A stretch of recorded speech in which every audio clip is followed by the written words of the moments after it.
Не варто думати, що терористи десь далеко – у Сирії, в Кремлі чи на Донбасі. Вони серед нас, в мирній Україні, тож будьте пильними. У випуску ви дізнаєтесь, як проходить підготовка борців антитерору в Україні. Чи поїде броньовик «Дозор Б» у війська найближчим часом? Завдяки чому збільшили показники вертольота Мі-8 МСБ? Які машини отримують мексиканські військові і поліцейські? Та чому російський ПАК-ФА залишиться парадно-виставковим винищувачем? У кіно та на телебаченні їх робота виглядає дуже ефектно. Проте навряд чи глядач усвідомлює справжню небезпеку, яка чатує на бійців спецпідрозділів по боротьбі з тероризмом. Вони попереджують загибель десятків мирних громадян та руйнування важливих об'єктів. І роблять це майже непомітно. Стрілянина на Мюнхенській олімпіаді у 1972 році сколихнула увесь світ. Тоді 8 членів радикального палестинського угруповання «Чорний вересень» вбили 11 ізраїльських спортсменів. Операція зі звільнення заручників провалилася, адже правоохоронці не мали досвіду проведення контртерористичних операцій чи визволення бранців. Після цієї трагедії чи не в кожній країні світу один за одним з'являються підрозділи антитерору. Сьогодні розкажемо вам про антитерористичний підрозділ Державної кримінальної виконавчої служби України.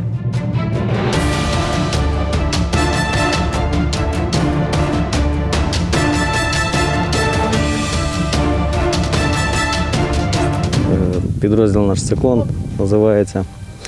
Основним завданням підрозділу – це припинення злочинів терористичної спрямованості. Донедавна такі загони були вузькоспеціалізовані, однак останні події засвідчили необхідність змін. Ситуація на сьогоднішній день в країні показує, що вузька спеціалізація і специфіка, вона не задовільняє тих умов і не задовільняє того виконання своїх обов'язків, на які нас зараз покладаються. Саме тому бійці підрозділу, який існує вже 1,5 десятка років, останнім часом змушені посилено навчатися. Вдосконалюють не лише набуті роками навички, а й опановують суто нові дисципліни. Бои в городе, на пересеченной местности, в лесу. Это тематика разведки, тематика диверсионных действий. Парамедика в экстремальных условиях, непосредственно евакуація раненого з поля бою. Виживання в гірських і польових умовах, десантно-парашутна підготовка, водолазна справа – це далеко не повний перелік навчальних тем. Аби діяти на рівні інстинктів, бійці тренуються щодня. Саме від такої підготовки залежить успіх завдання і живучість групи. Якщо буде поставлена задача працювати в лесу, мы будем работать в лесу. Если будет поставлена задача отработать в городе или там антитеррористическая операция, то есть является основой нашей, мы, естественно, будем выполнять эти задачи. В залежності від поставленої цілі бійцю спецпідрозділу доводиться нести на собі від 15 до 45 кг спорядження, аби якісно і ефективно виконати поставлене завдання. Хлопці відпрацьовують дії на випадок раптової зустрічі з супротивником. Їм надважливо придушити ворога вогнем та організовано відійти до укриття. Знищують розвідників та навіть встановлюють вибухівку, на якій і підривається необачний дозорний. Вже завтра на них чекають тренування в місті, де зовсім інші завдання та спорядження. Город – это оружие с коротким стволом, короткие автоматы и пистолеты. В зависимости от выполнения боевой задачи пистолеты и автоматы могут комплектоваться глушителями. Чорна форма більш така сприятлива, оптимальна для будівель. Також використовується дуже важка броня, тому що це входить в приміщення, там малі відстані, і людина має бути максимально захищена. Для роботи в полі потрібне особливе екіпірування. Це форма, яка б не демаскувала бійця на місцевості, та легка броня, щоб воїн був мобільний та міг долати значні відстані. А от зброя має бути значно потужніша за ту, яку використовують в міських умовах.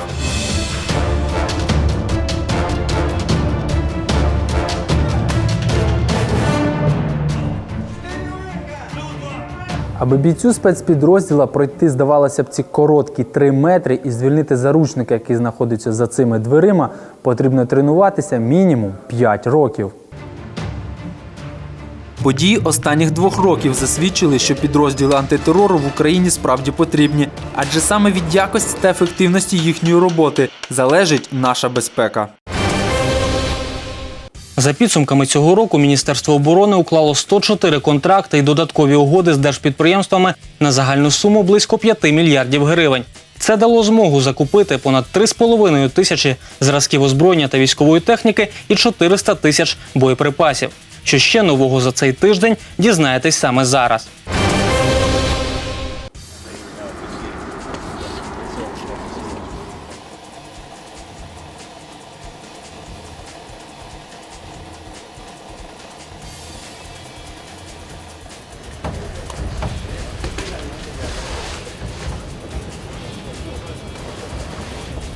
So the pilot is able to communicate over his intercom and radio, and he can hear through speakers in the ears.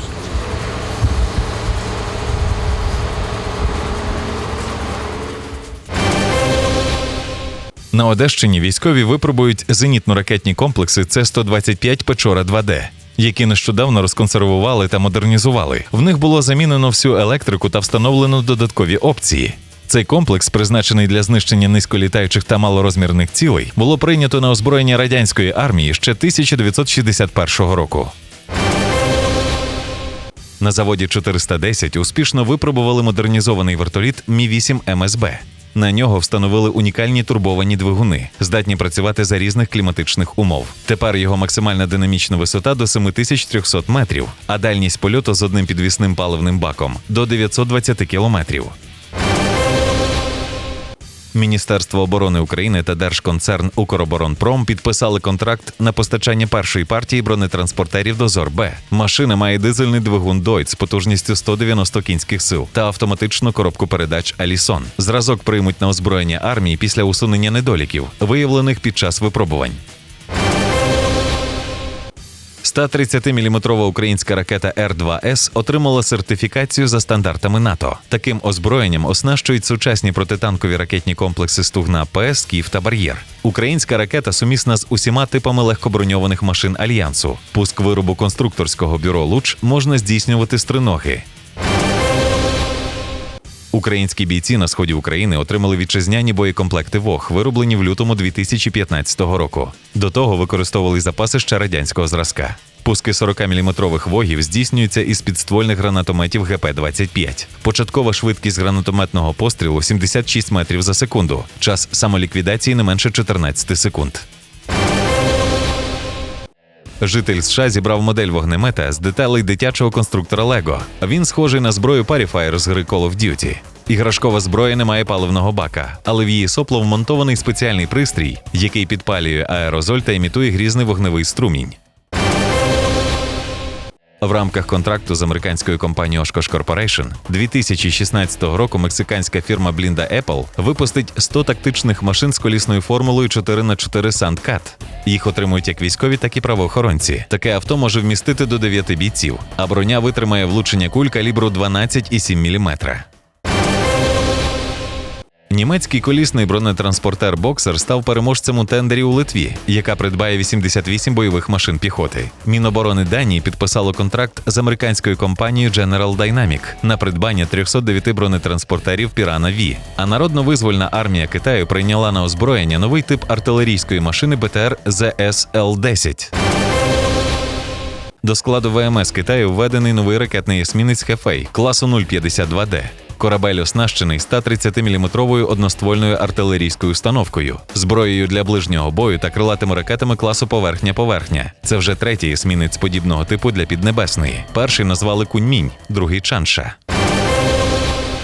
Airbus Group цього року планує знайти покупця на свій завод з виробництва військової електроніки. Європейська корпорація проводить реструктуризацію і робить ставку на аерокосмічному бізнесі. Гігант об'єднує в собі 3 провідні підрозділи – Airbus, Airbus Defence and Space і Airbus Helicopters.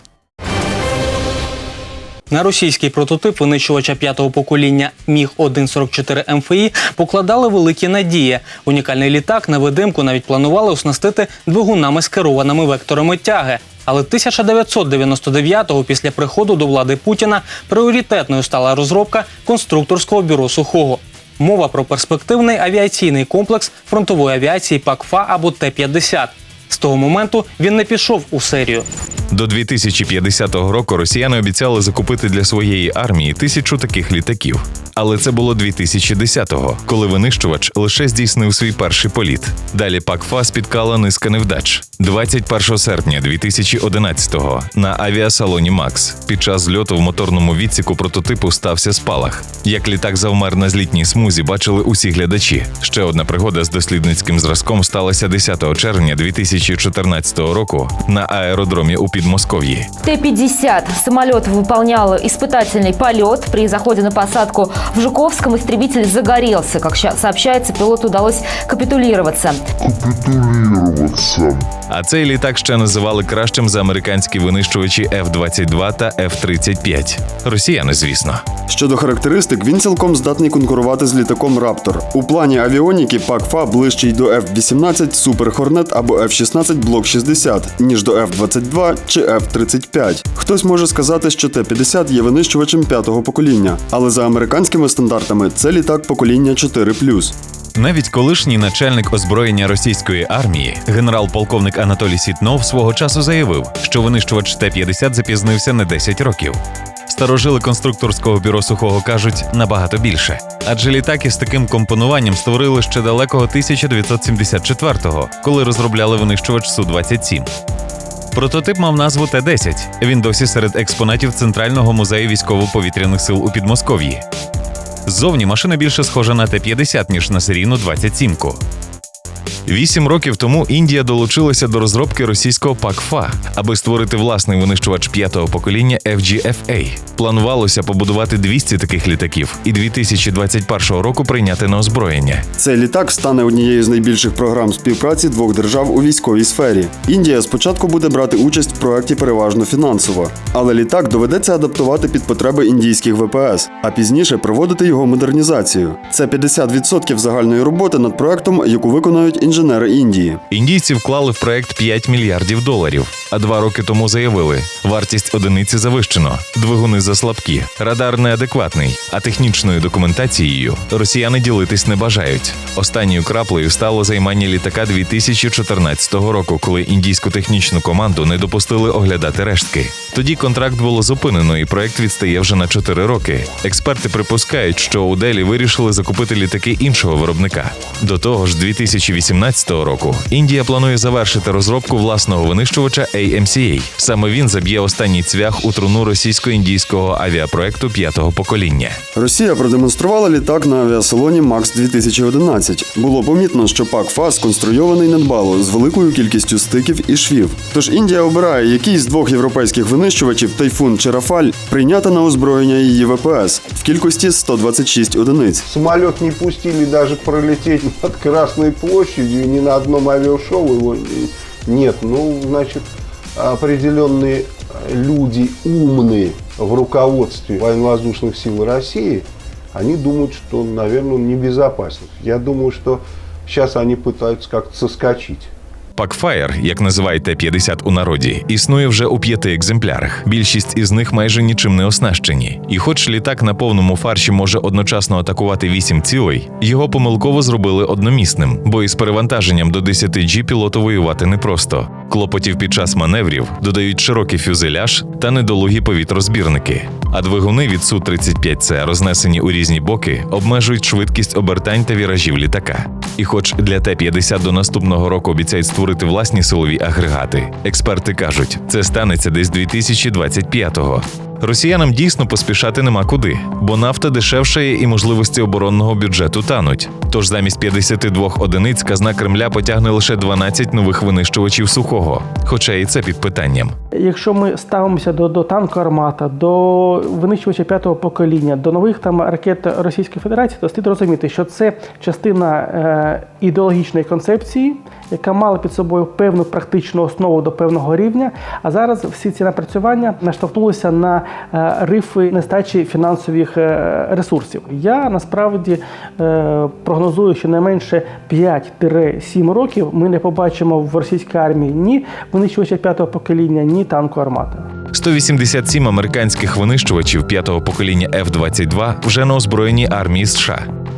F-35 також пішов у серію. Розвиток російського Т-50 гальмують свої ж, щоб він не став перепоною для просування на світові ринки літака Су-35, який за характеристиками швидше за все буде кращим. Тож ПАК-ФА має усі шанси залишитися медіалітаком для виконання надзавдань на виставках і парадах. А на сьогодні це все. У останньому випуску цього року дізнаєтесь про термобілизну та навички дітей-співробітників СБУ з рукопашного бою. Побачимось!